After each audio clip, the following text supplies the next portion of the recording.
गाँ गाँव में वृद्ध विधवा दिव्यांग और असहायों सरकार भत्ता योजना घोषणा करथिले।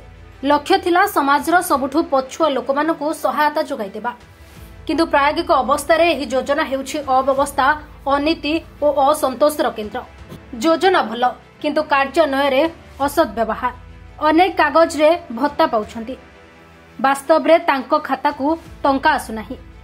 केउठी केतेक मध्यस्थी, केउठी दलीय राजनेता आउ केउठी सरकारी कर्मचारी अवहेला, सबुकिछि मिसिकी लोकंको अधिकार को हराई देउछि। आपण जदि पचारिबे तेबे वृद्ध माने कहिबे भोट समय रे हमकु घरु बूथ पर्यंत नै जांती, किंतु भत्ता पई बारंबार दौड़ीबाकू पडुछि। किए किए चाली पारु नाहंती, तथापि सेमानकु 5 रु 10 थर आसीबाकू पडुछि। प्रथमे प्रणाली को सुदृढ़ करबाकू पड़िबो।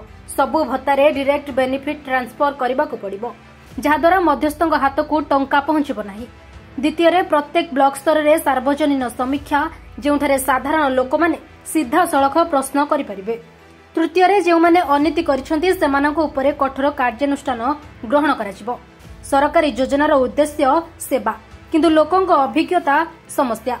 एही अव्यवस्था को सुधारिबाकू सरकार, प्रशासन और समाज समस्तक सचेतनता पदक्षेप आवश्यक। बंधु वर्तमान जो भत्ता को नहीं जो भाई समस्या देखा दूसरी आमर बार्धक्य भत्ता कथा हो कि आमर विधवा भत्ता कथा हो कि वर्तमान आमर जो भिन्नक्षम भत्ता कथा हो, जो भाव में आमर असुविधार सम्मुखीन होती जो मैंने भत्ता पाँच बर्तमान 20 रु 25 तारीख हो जाऊँगी भत्ता मिल पाना एवं जो मैंने कहते आम सरकार प्रतिश्रुति देते 3000 3500 टका भत्ता करेंगे से विषय में बर्तमान पर्यटन कौन पदक्षेप नहीं ना।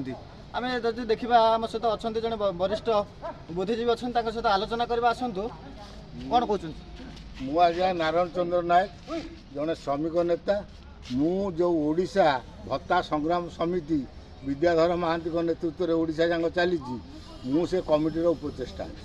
कौन कहे आज जो भत्ता पाइबा जो असुविधार सम्मुखीन होती लोक शुणु आज्ञा, जितेबले निर्वाचन है ओडिशा रे तांको संकल्प पत्र रे बीजेपी सरकार देइथिले आमे जदि सरकार को आसू, बीजेपी दल कहीदेला सरकार को आसू ताने जो मिनिमम 3टा कथा कहीदेला।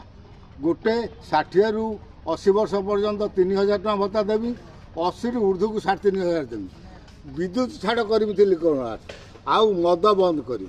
आज्ञा वर्तमान देखंतु बीजेपी की लोक माने भोट देले, बीजेपी सरकार आइला, किंतु संकल्प पत्र रे कहिथवा कथा को से आज पर्यंत कार्यकारी करना। बर्तमान आम जब कह जो अफिसर मानकर 1 तारीख भितर दरमाटी पहुँचला भर कि 20 रु 25 तारीख हो जाऊँगी भत्ताटी पाइबा सम्मुखीन होती समस्या से विषय कौन कह मु आज्ञा आपण माध्यम आगु टे कथा कहूँ जे आमे प्राय 30टा जाक कलेक्टर ऑफिस बीडीओ ऑफिस आमे आज्ञा स्वाक्षर पत्र सरकार को देइथिलु। तापरे सरकार जतबले से कथाटा को अणआड़ कले आमे विधानसभा चलता भितर आमे दीदी थर जाकि विधानसभा धारणा देचु। आमे जो मुख्यमंत्री जाजपुर आसते आमे भी अनशन करुँ। बड़ा दुर्भाग्य दुखर कथा धरीजड़ विद्यालय केउझर रे मुख्यमंत्री घोषणा कले 80 वर्ष ऊर्ध्व को 3500 देव। जाजपुर आम समवाय मंत्री भी घोषणा कले जे आमे 3500 80 वर्ष देव। आमर जो शिक्षा मंत्री अच्छा सी भी केन्द्रापड़ार घोषणा कले आमे 3500 टका देव। 3500 टका देउछंती आपण मानक माध्यम जे 1 तारीख रे पाउना बहुत असुविधार सम्मुखीन हो। आमे बहुत जगार असुविधार सम्मुखीन होउछंती। आमे विभिन्न जगार भी जोगाजोग रखुचु, किंतु 60 रु जो 80 वर्ष जो 3000 टकाटा बर्तमान देलेनी, बर्तमान सुधा देना। एवं 2-3 दिन तले राज्य बीजेपी सभापति मनमोहन सामल महोदय आसते आम संस्कृति भवन में मीटिंग करते। मनमोहन सामल बीजेपी सभापति कहले आमे संकल्प पत्र कही कथा को एवं तुरंत कार्यकारी करूँ। तेणु आमे आशा करुचु सरकार सद्बुद्धि दौ। जो बुढ़ा बुढ़ी विकलांग विधवा आमर ये जो कलाकार आपको तुरंत 3000 टका 60 रु 80 दिंतु।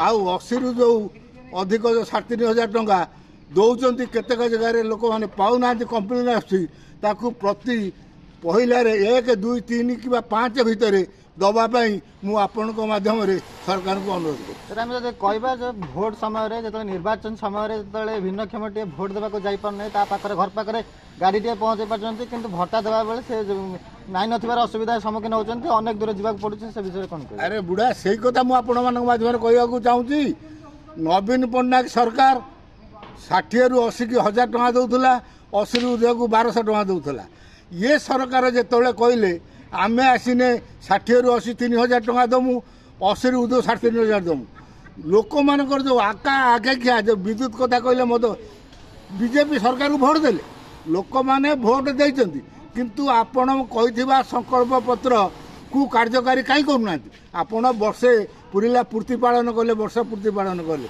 कौन ये बुढ़ा बुढ़ी विकलांग विधवा कलाकार को जो कहिथिबा 3000 टଙ୍କା मन पड़लानी तेबे मन सामल ये 3 दिन तले संस्कृति भवन में कहते जे आमे तुरंत संकल्प पत्र कहिथिबा कथा कार्यकारी करू जदि न करती आमर फाइनाल डिसिजन होईची भत्ता संग्राम समिति विद्याधर महांती नेतृत्व में आम यही विधानसभा आरंभ होने यदि देइथिबे तो भल न देइथिने आमे चूड़ा चाउल नहीं विधानसभा बसू मरीमु पछे दाबी पूरण नवा पर्यंत उठू से विषय कौन कह ना आज्ञा देखो आईन अच्छी जड़े जदि चली पार न चली पार घरे दौरान आम ये म्यूनिसिपालिटी व्यासनगर म्यूनिसिपालिटी दौरान किंतु जो जगार अणहेला करा जड़े टली बसिक कलेक्टर ऑफिस जाइला भत्ता पाउने से दृष्टि मु आपण माध्यम अनुरोध करुँगी सरकार जो नियम करुँच जड़े चली पारुनी ता घर कति जो दबार व्यवस्था नियम अच्छी